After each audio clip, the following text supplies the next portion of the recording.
వెనకటికి ఒక ఇంటి యజమాని ఉండేవాడు. ఆయనకి కుటుంబ సభ్యుడు ఒకటికి తీవ్ర అనారోగ్యం వచ్చింది. వైద్యుడిని తీసుకొచ్చారు. ఆయన మంత్రసిద్ధుడు. ఆయన అన్నాడు, వీడు బ్రతుకుతాడు, కానీ ఒక ఔషధం కావాలి. ఏమిటి ఆ ఔషధం అంటే, ఒక పుర్రె ఒకటి తనంత తానుగా పడిపోయి ఉండాలి భూమి మీద. ఆ పుర్రె పడిపోయి ఉండగా, వర్షం పడుతుండగా స్వాతి చినుకు ఒకటి ఆ పుర్రెలో పడాలి. స్వాతి చినుకు పడిన ఉత్తర క్షణంలో దాని మించి కప్ప దూకాలి. ఆ కప్ప దూకుతున్నప్పుడు వెనక నుంచి నాగుపాము వచ్చి ఆ పావుని ఆ కప్పని పట్టుకోవడానికి ప్రయత్నించాలి.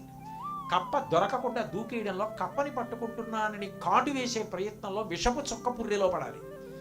ఆ పుర్రెలో అంతకు ముందున్న స్వాతి చినుకుతో విషం కలవాలి. ఆ పుర్రె పట్టుకొస్తే ఆ విషపు నీటి చుక్క కలిసి ఉన్న దాన్ని నేను ఔషధంగా మార్చి వాడికి ఇస్తాను, బతుకుతాడన్నాడు. అయ్యే పని లేనన్నాడు. ఎవడు? బలహీన మనస్కుడు. అది రామకృష్ణ పరమహంస చెప్పింది. అప్పుడు బలహీన మనస్కుడైతే ఇది అయ్యే పనండి. ఇంకో మాట చెప్పండి అన్నారు. అనంత శక్తివంతుడైన భగవానుడు నా వెంట ఉన్నాడు కాబట్టి దొరుకుతుంది నాకు. అది నీకు పనికి రావాలి, అందుకు రావాలి భగవద్ భక్తి. అప్పుడు నీ మనసు దేనికి లొంగదు, ఏదైనా సాధించగలదు, ప్రయోజనకరము కాగలుగుతుంది. అది విధ్వంసానికి పనికిరాదు అప్పుడు. ఎందుకంటే భక్తి సాత్వికం కాబట్టి. ఆ భక్తితో బయలుదేరి వెళ్ళాడు. వెళుతుంటే పుర్రె ఊళ్ళో ఉంటుందా? ఎందుకు ఉంటుంది? ఊరి బయట ఉంటుంది. ఎక్కడో శ్మశానానికి దగ్గరలో వెళ్తున్నాడు. చెట్టు కింద పుర్రె పడింది. ఈశ్వరా, పుర్రె లభించింది.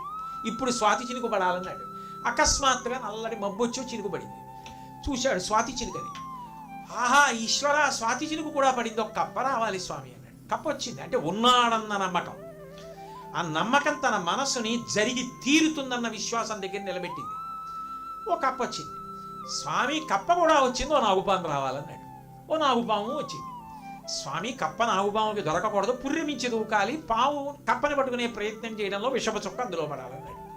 కప్ప దూకింది, పాము పట్టుకోబోయింది, విషపు చుక్క అందులో పడింది. కప్ప ఎటో పోయింది, పాము అటు పోయింది. ఈయన పుర్రెట్టుకుని అటు నుంచి వచ్చాడు. ఆ వైద్యుడు ఔషధం ఇచ్చాడు. ఆ ఆప్త బంధువు బ్రతికాడు.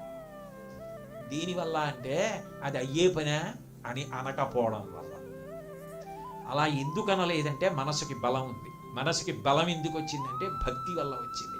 అసాధ్యము కూడా భగవంతుడి వల్ల జరుగుతుందని.